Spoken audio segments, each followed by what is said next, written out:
Hi, this is Rahul Kapoor and welcome back. Today I want to talk about yet another very powerful concept called the cosmic law of karma. I'm sure all of us have used this word or perhaps heard this before. Karma. And a majority of the people think of karma when something's gone wrong and they are unable to either take ownership or responsibility for that, and then they meekly surrender saying it's all because of my karma. Now, there's really nothing wrong in using those words. However, what you really are doing that time is you're sending a strong message in your subconscious mind telling it that, hey, if something doesn't go right, I want to blame my karma. And if something goes right, then it's all because of my smartness and intelligence. Now that is really a problem because you start to then live your life in delusion and keeping yourself away from understanding the natural law of cause and effect. But with that understanding, I'm sure the stage is set for us to understand the concept of karma. There are questions I'm sure that you're grappling with, which are, what's my relationship with karma? Can I really influence or control my karma in any way? And really, what is the ultimate role of karma in my spiritual development? All valid and important questions. However, in 7 minutes to answer all of them may be a challenge. Nevertheless, we will try to get some answers for you. First things first, you must have a clear fundamental understanding that you are a pure soul, and any other element attached to it is an impurity. Let me explain. Think of the difference between a toy and a robot.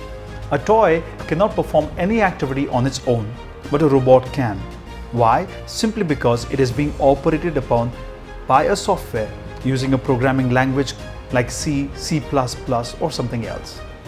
If this software is infected with a virus, then it can affect its performance very badly. Now, think of the difference between a robot and a human being. A human being has consciousness. It can think and feel.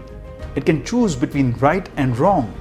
Now, this consciousness of the soul, which has the desire to experience the world physically, performs many activities which are generated from likes and dislikes, cravings and aversions, and in the process creating many positive and negative emotions like joy, happiness, anger, ego, greed, deceit, fear, stress, anxiety, etc. Each of them have their own frequencies and energies and thus attract appropriate atomic particles called karma.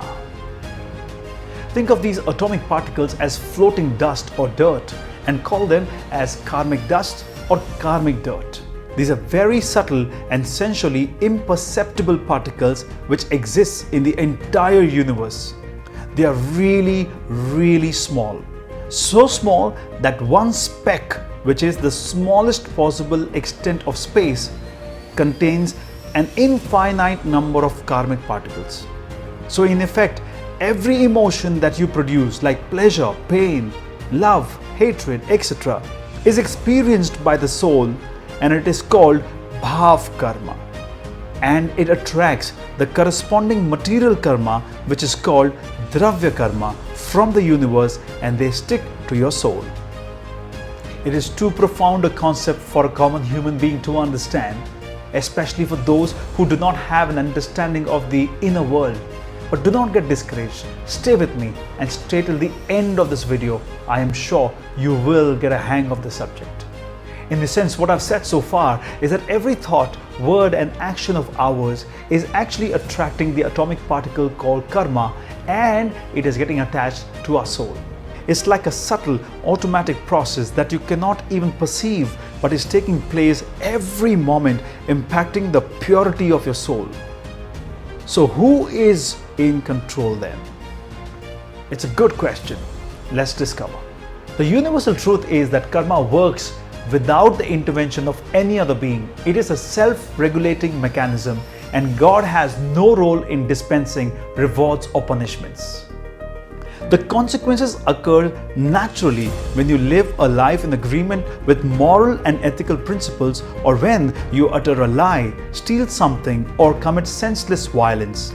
So the quantity and nature of karmic particles sticking to our souls cause the soul to be happy or unhappy and affects the events in the soul's present and future lives.